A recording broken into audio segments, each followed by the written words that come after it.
മദീനയിലെ ധനികരിൽ ഒരാളായിരുന്നു അബൂ ത്വൽഹ റളിയല്ലാഹു അൻഹു. മസ്ജിദുൻ നബവിയുടെ തൊട്ടടുത്തുള്ള ബൈറുഹ തോട്ടത്തിന്റെ ഉടമയാണ് അബൂ ത്വൽഹ റളിയല്ലാഹു അൻഹു. അദ്ദേഹത്തിന് തൻ്റെ സമ്പത്തിൽ ഏറ്റവും പ്രിയപ്പെട്ട ഒരു തോട്ടമുണ്ടെങ്കിൽ ആ ബൈറുഹ എന്ന് പറയുന്ന തോട്ടമായിരുന്നു. നബി സല്ലല്ലാഹു അലൈഹി വസല്ലമ തങ്ങളും സ്വഹാബാക്കളും ശുദ്ധജലം കുടിക്കാൻ വേണ്ടി അവിടെ വരുമായിരുന്നു.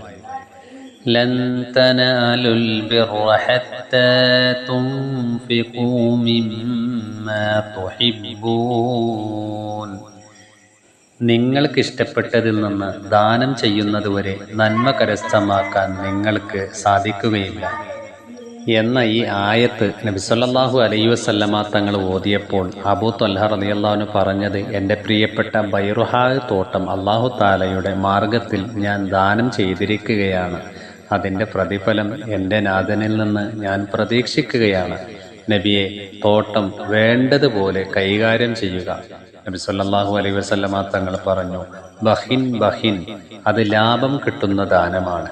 അത് നിങ്ങളുടെ അടുത്ത കുടുംബക്കാർക്കിടയിൽ ഭാഗിക്കുക.